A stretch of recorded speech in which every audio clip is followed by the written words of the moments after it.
You get plenty of coverage of Oklahoma State football. You think you hear all the noise coming from Gallagher-Iba Arena when you get your Cowboy basketball news.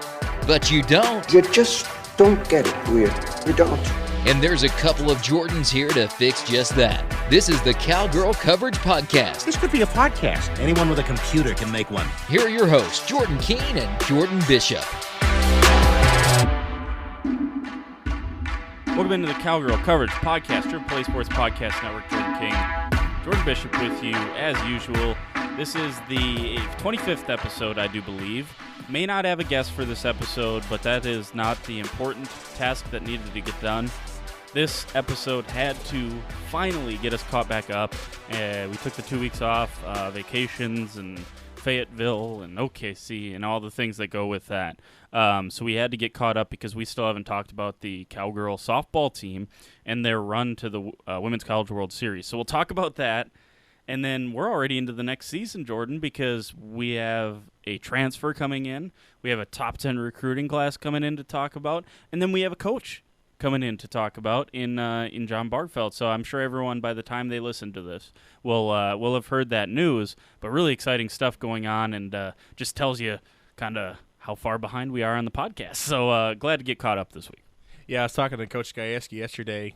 He said there's really no downtime to being a coach. This is actually the busiest time of the year, he said, because he was at his camp yesterday. I was talking to him, but he got in at like 5:15 in the morning. He'd been recruiting in California. Then he left at 6 a.m. the next day, so was just making a pit stop here. And then he hired a coach in between here, got a transfer coming in. So it's a really busy time for them. He said it was really hard to enjoy what they just did making the World Series because he had to get right back onto the grindstone. Yeah, crazy stuff. Obviously a very demanding job, a very demanding sport.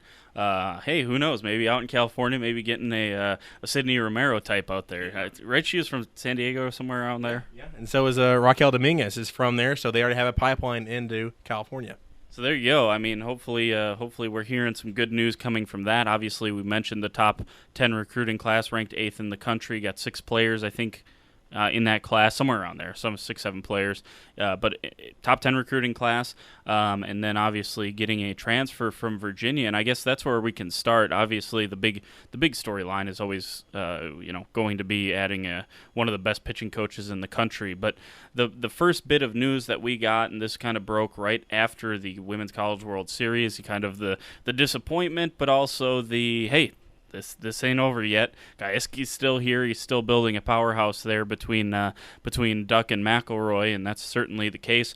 The name is Hayley Busby. She's a transfer from Virginia. She, I believe, will be a junior heading into this season.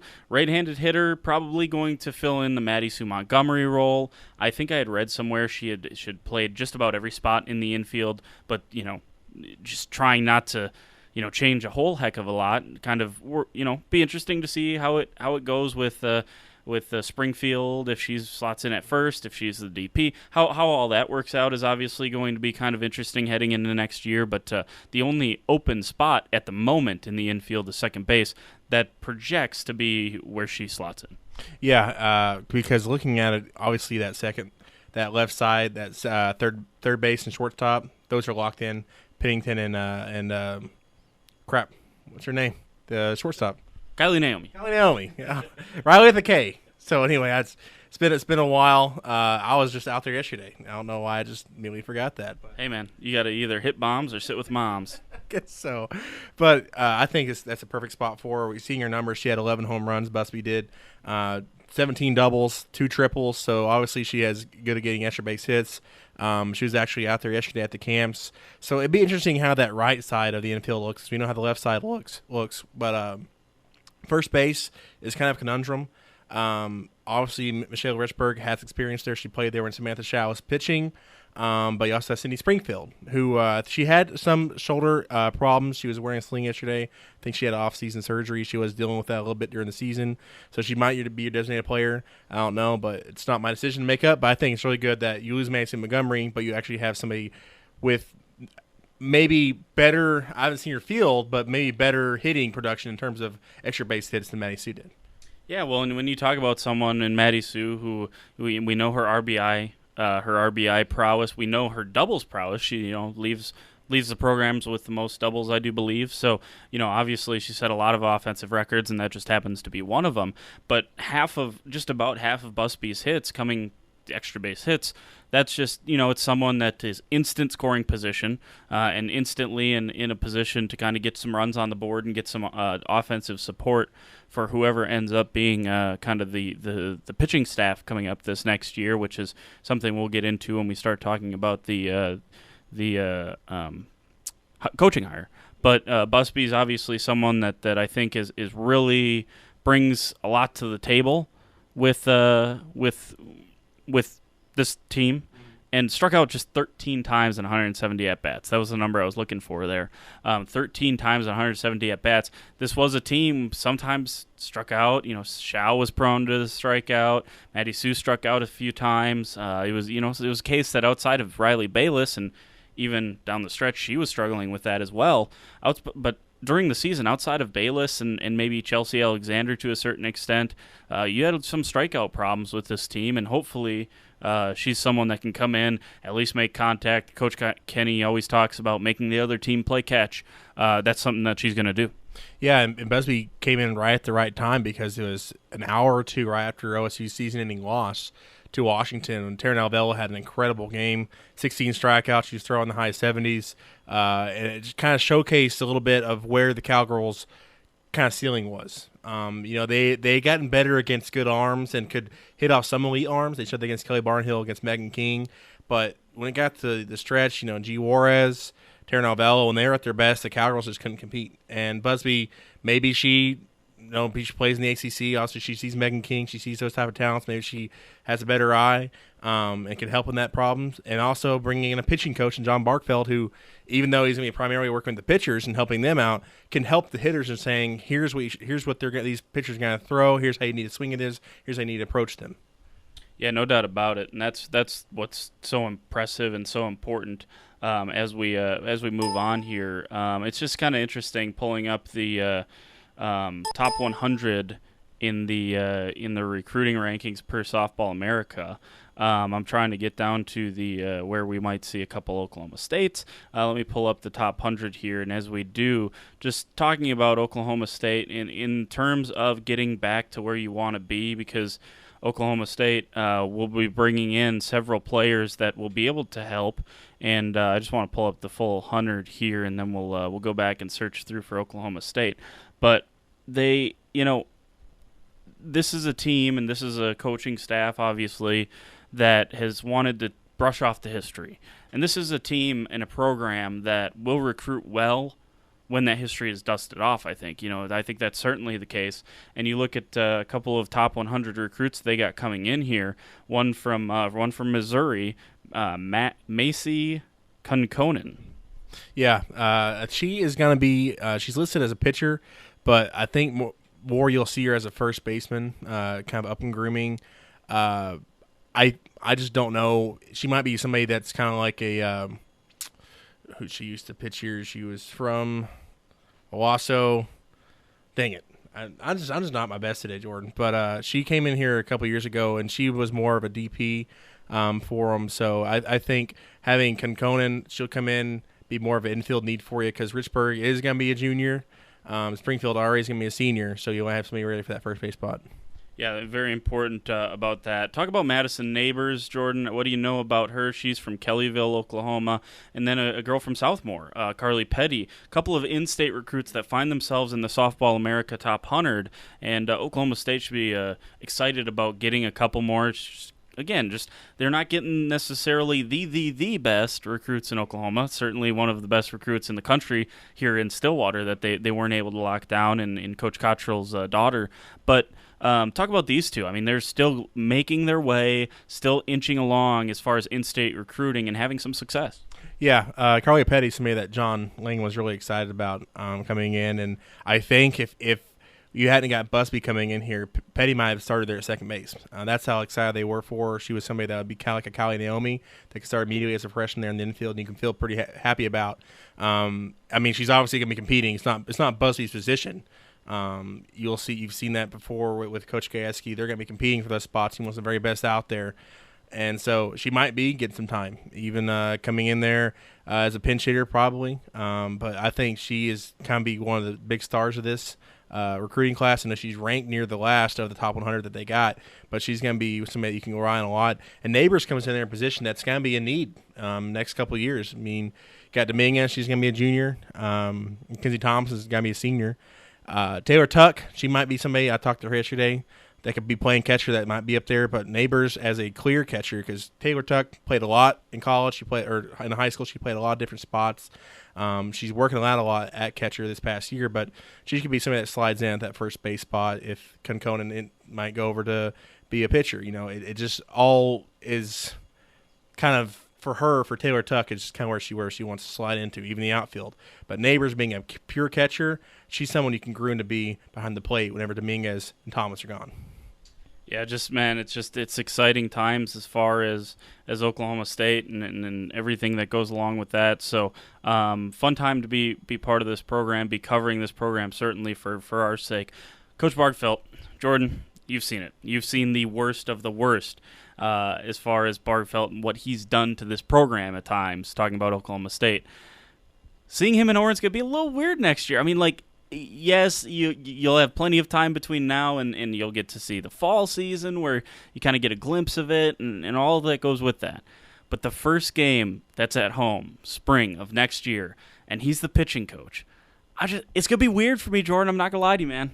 Yeah, that's just what I was saying on the radio yesterday, because you look at all these other schools that get these big-time hires for their assistants or whatnot, and you think, well, that's just – they're the elite level. And you haven't really thought about Oklahoma State in that way. And you mentioned even that's what Coach Gajewski's been wanting to do, is dust that history off. Well, this is a big-time hire in the softball world, because Coach Bargfeldt, I mean, it was a surprise to all of us a couple weeks ago when he stepped down from Tulsa. Like, oh, man, what's he going to do? And came here. And that was an even bigger surprise, because being at the American Athletic Conference, he dominated that conference for the past 15 years, whatever he's at Tulsa, 500 wins there at Tulsa. The best pitching coaches ever, based on who he's turning out there, and now he's coming here, and that's a position that's been in need ever since Kenny Gassie has came here. Even whenever Charlotte Morgan was the pitching coach to Jeff Cottrell, it's been getting better, but they've relied a lot on transfers, and some may look at that as a crutch, but you see the changing kind of landscape of college softball that a lot of people rely on transfers, but you want to have some homegrown players. Obviously, look at Logan Simonek. She's the only 4-year pitcher you've had that's been here since you recruited in. So she's going to be a senior next year. She has the best stuff, but she just needs to be trained up a bit. Having John Bargfeldt come in here, help her out, help Gabby Spring out, Kelly Maxwell, Macy Kunkonen. Maybe we actually have fixed that need, because you got one of the best coaches in the country to come be your pitching coach. Just exciting, man.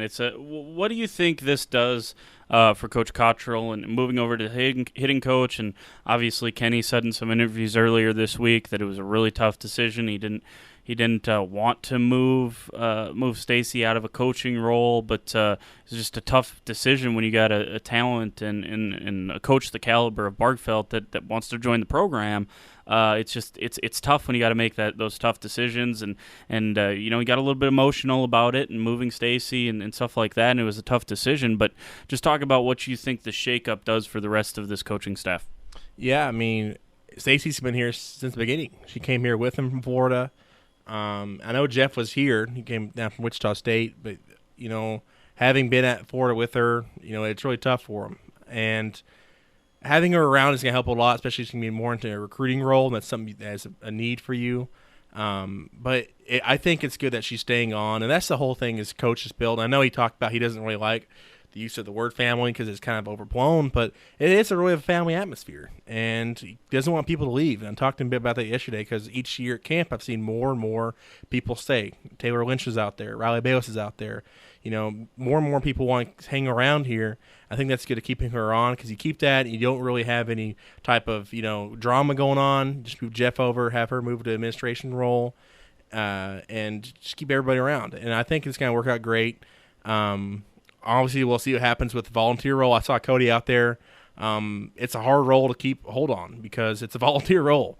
So I know they're trying legislation-wise to get three coaches. I know baseball and softball are trying to do that, and if that happens, maybe you see Stacy get back to a full-time coaching gig, with OSU. But we'll see what happens there. I'm just glad they're all staying here together. I don't think anyone would be sad about that. I think a lot of people really respect Stacy and probably respect the her doing this, because again it's a tough decision. Quite frankly, if she said no, up yours, she probably wouldn't be out of a job for that long. She's been in the industry. She's well respected in the industry as well. So I think that's kind of interesting. But you talk about players sticking around, and Taylor Lynch and Riley Bayless. We know Shao's going to be back next year in some sort of graduate assistant role, and it's somewhere with her fingers in the program still. This year you had Jesse Hoffner and Emmy Robertson, Maddie Holcomb as well. Yes, pardon me. So I mean, you got a bunch of these players sticking around. I think your point well taken that this is a family. The alumni base is coming back stronger than ever, it seems, from this, and that was part of Kenny's goals as well. So I just think it's pretty impressive. Now, normally you have a big dismissal from a talented staff to get a guy like Bargfeldt to join, but this was not a dismissal, and this was a talented staff. This was one of the NFCA Midwest coaching staffs of the year. This is one of the best coaching staffs, I think, top 7. I think they broke it down by 7 different regions or something like that, 7 or 11 different regions, and they were one of the best coaching staffs of the year, as you might expect. Got their team, which was ranked outside of the top 8, to the final 8 in the Women's College World Series, finished 6th in the polls because they were one of the final 6 teams. This was not a team that needed Coach Bargfeldt necessarily. Like, could they have gotten on without him? I think they could have. But, man, is it fun to add that kind of coach, that kind of coaching prowess to an already unbelievable staff. Yeah, and I think before I talk about the coaching staff, I think 6 is a perfect spot for them to stop at. Obviously, you beat the number 4 team to get there. You beat the number 5 team in Florida whenever you got there to the World Series. You lost to the number 3 team, Washington. And you made it further than the 7 and 8 teams, Minnesota and who is the 8 team again? Oh, Alabama, but you made it further than Florida. So Alabama might have been better than you, but you were still top 6. And that's a heck of an accomplishment considering you were ranked like 24th coming into the year. Well, on the coaching staff, it just speaks to the family atmosphere, and even Mike Viramontes, who is the volunteer assistant the first couple years Kenny was here. He's down in North Texas now. He was over here helping in camp. It just shows that Kenny even talked to Michelle Smith that he's just a guy that people want to work for and work around, and so it's a great thing to add Coach Bargfeldt in the way that it all worked out, and even though Stacy isn't a full-time coach, just having her there and the administration's going to help out a lot. And adding Coach Bargfeldt, I know you finally got over the hump of beating Tulsa, but it's got to feel even greater now that you have the mastermind behind Tulsa working for you, and you can have pitchers like that, like they have for the past 15 years. If he keeps beating you, have him join you. I think that's no. That's a Yeah, no kidding. Yeah. If you didn't hear that, he said that's a Yankees thing. Yeah, he's absolutely right. That's just, again, iron sharpens iron, and there's a ton of iron in the room now. And again, I know Stacy can't technically probably can't be on the field with them when they're coaching and can't actually do the coaching, but I think there's still some things that this coaching staff can bounce off of her, use her experience. This is now a coaching staff with a boatload of experience. You talk about the postseason experience. Bargfeldt's won over 500 games. Kenny's well on his way to doing something similar here at OSU. This staff is turning into an unbelievable one, and you just hope that the players continue to follow suit, and it certainly looks like that's going to be the case this year. Anything else you wanted to say on softball here? Obviously, we mashed in a lot of stuff, and we really didn't talk a ton about the World Series performances, but it was just a special time down there in OKC. I know you got down there even after Oklahoma State got eliminated. You got to see Game 2. Yeah. The final game of the season for college softball, and number 34, the left fielder, wasn't quite able to throw out the UCLA player, and you got to see UCLA hoist up a national championship trophy. Yeah, I just think it was really cool the whole time we were down there, because you go down there for the state tournament, you go down there for the Big 12 tournament, but it's always been, it's kind of like, it's a little bit empty. You don't really know like what it looks like when it's full, and it was mad down there. I mean, parking was hard to come by. It was cool seeing it all packed, and we were all worried with how construction was going, how it was all going to look. And it was still half done, but when the parts that were done were really nice, and they had record-breaking attendances there, over 9,000 for the final game 2. That was pretty cool. That was the most for a single game. We were there for the most for a single session whenever it was OSU, OU, and then Alabama and Arizona. I think after that, it was really cool to see that. I think overall it's cool just to see the Cowgirls on that stage and just to see Samantha Schau carrying that win over Florida. That was really neat. Obviously, she's gone on to the scrapyard fast pitch, and she's been doing interviews with everybody. But, hey, we had her on here first, so we were the first ones. You know what? Despite whatever she says about what her favorite interview was, we know it's actually truly us deep down in her bat flipping heart. We bat flipped after we got that. No, but anyways, no, that was incredible. I think the facilities are awesome down there. That reminded me of a minor league, a high minor league ballpark. That's what and that's what the atmosphere was like as well. In fact, it might have been more passionate than a minor league ballpark because I think a lot of people were more attached to these softball teams than you'll ever see get attached to the OKC Dodgers. Not taking anything away from them, or the Colorado Springs or wherever you go for your AAA ball club. I find it tough to believe that you would be more attached than a lot of these fans were to their softball teams. Yeah, and most of those times going to those AAA games, it's just to go catch a game. It's not really to see a player or whatnot. It's just to go catch a ball game. So they were there to see their team win a national championship, and it was loud and it was crazy. I was glad we got to see the LSU Superfan. LSU didn't even make it, but that second baseman's brother, the one we saw all the way back in the Clearwater Invitational back in February, whenever OSU played LSU, was there. It was really cool seeing him in person.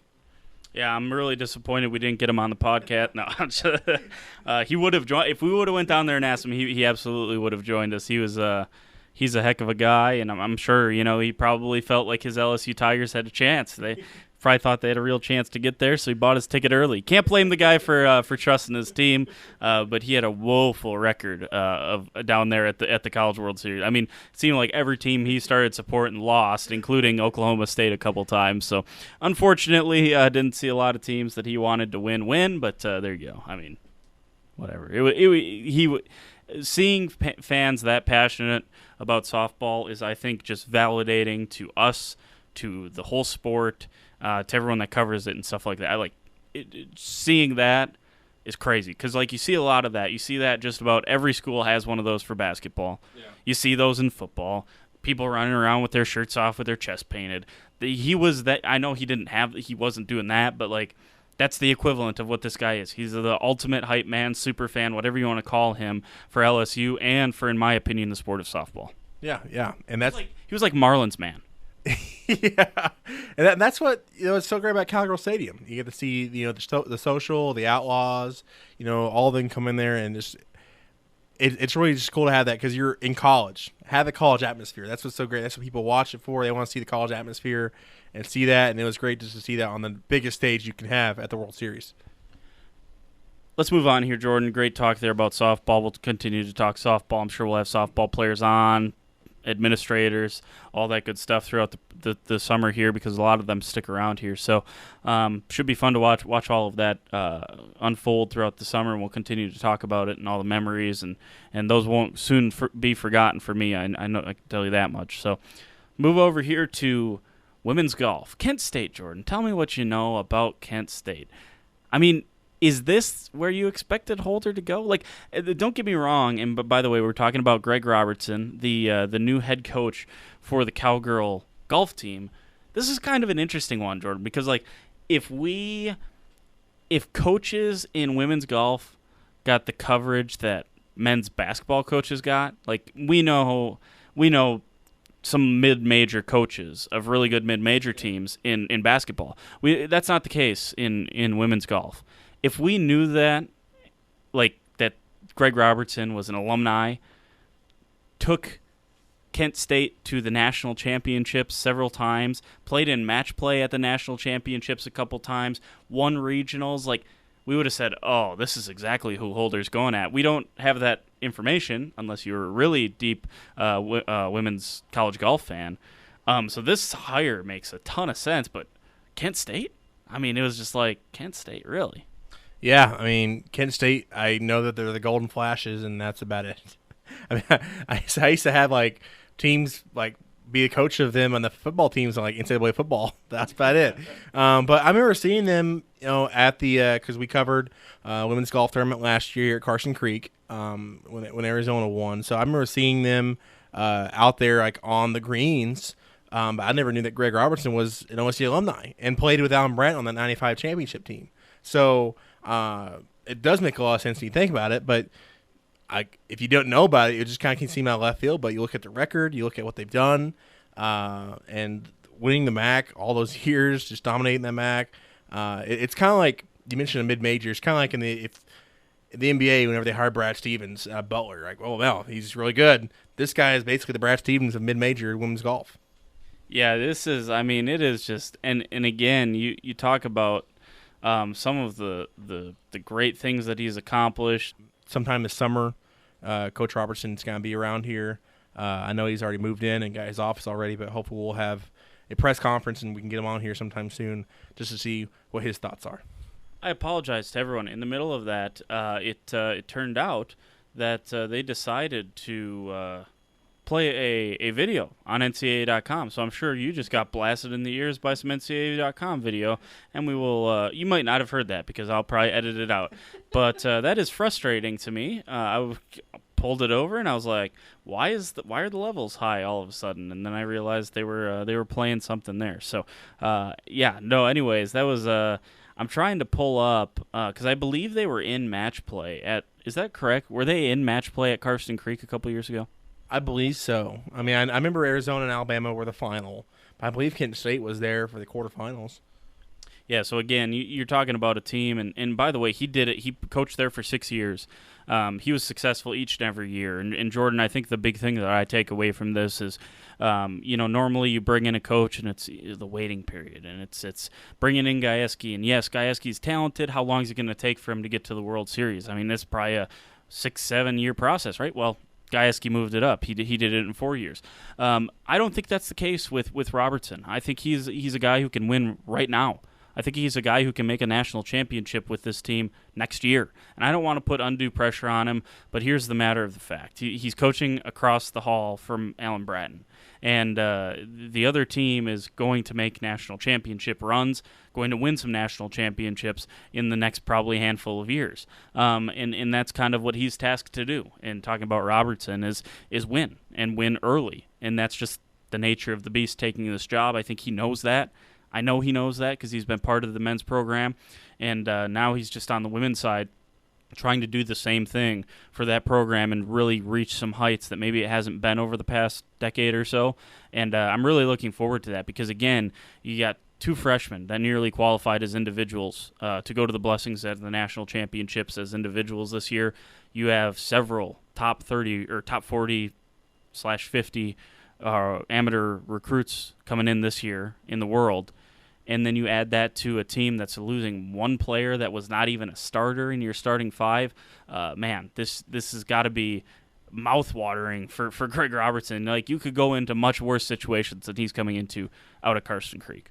Yeah, and I think one thing that speaks to me a lot about looking at Coach Robertson's resume is he has turned out LPGA players. And we talk a lot about golf and tennis being the biggest sports, mainly in terms of, do you go pro at a high school or do you go to college? And it's always a fight for the college coaches. We talked to Chris Young about getting people to come play at college instead of going pro.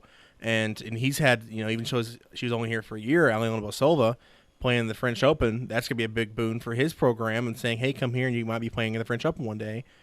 And looking at what I think is the golden age in terms of, I know Coach Holder probably has other things to say about that, in terms of men's golf and like the players they have going to the PGA Tour. There's more players than ever, I think, right now on the PGA Tour from Oklahoma State than there's been any other time. And there's a possibility that they're going to be adding to their major count. They only have one. That was back in 1982. So I think having Coach Robertson, having the LPGA pedigree and players going there on the tour is going to speak even more to players coming in that, hey, if I play for him, I might be going on to the next step and playing professionally. I certainly hope so, because that's the goal for a lot of these players. And again, if you got a coach that can kind of pitch that, my program is the step. We're part of this. We know you have this goal to make it.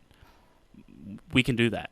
And I think that's kind of where you have to kind of be if you're part of one of these steps. I think that's what Coach Young's fighting to do and what he's fought to do, and I think now has done, is to say that, yeah, you can go play pro. I'm not going to hold you back. You want to leave early? Go ahead. But this is a vital part of your step. I mean, this is a vital part of the process of getting where you want to go, and I think if you can actually sell that to people and actually deliver on it, mouth talk is good. Lip service is fine, but you got to follow up with it to actually put that into any sustainable terms. Like, if let's relate this to men's basketball. If John Calipari said, "Well, I can churn you out as first-round draft picks," and he sold that to a couple classes in a row, and you said, "Okay, I believe you. You can. We're going to be the era of one and dones," but he didn't do it. All of a sudden, he wouldn't get those top recruits to say that. Well, he was able to do it. He turned out John Wall, Anthony Davis, all of these great players, great teams, Boogie Cousins, and now all of a sudden he's kind of he and Coach K are the two kings of one and done. That's where you go if you want to go play a year of college and then go make some money in the pros, and I think that's kind of how you have to do it. You have to promise it, you have to convince them that it's true, but then you have to deliver. And so far Chris Young's done that, and so far at Kent State, Greg Robertson was able to do it. I think he'll be able to do it here. Yeah, and that's always the fight, especially with these international players coming in here. You got Maya Stark coming in from Norway, Isabel Fiar coming in from Mexico. Is say, hey, come here, and learn some pointers. And that's the thing about golf is that, they just teach you a little bit of, all these players have their own personal coaches and swing coaches and all this. They teach you a little bit about, like controlling under pressure and just dealing with these moments. Learn something instead of going from straight out of high school because, you can never come back. So might as well take advantage of college while you can, learn for a couple of years, and you might turn out to be even better than you thought coming out of high school. No doubt about it. Anything else you want to hit on this episode, Jordan? I know we talked plenty of things here and kind of got caught back up, it seems like. Obviously, we'll continue to do that throughout the summer, and before you know it, we'll probably be previewing some soccer coming up here. Yeah. And I hope that I'm sorry we didn't have a guest this week. Hopefully we can have somebody on. I was maybe thinking Jesse Martin next week, the softball administrator. He's always a great interview on the radio here at Triple Play, but I'm hoping we have him, and obviously mention Coach Robertson, maybe Coach Bargfeldt down the road, hopefully. Still haven't had Coach Gaske on here. That'd be a great interview to have. Some women's golf players. We still have plenty to do. Hopefully we get, now that we're caught up, we get back in the groove of things. No doubt about it. I mean, I have a list up on my my thing, like potential interviews. Soccer players we haven't done yet. I mean, it's golfers, golf coach. I mean, everything. There's a ton that we want to accomplish and a ton we're going to accomplish because, like I said, got to make sure we hit that 100 episode mark. We're a quarter of the way there. Episode 25 in the books. Jordan, appreciate it, man. Yeah, I can't believe it's 25 already. So I'm turning 25 in a couple of weeks. So 25 all around. Poetic. Episode 25. It's in the books, and this is and has been, always will be, the Cowgirl Coverage Podcast, Triple Play Podcast Network.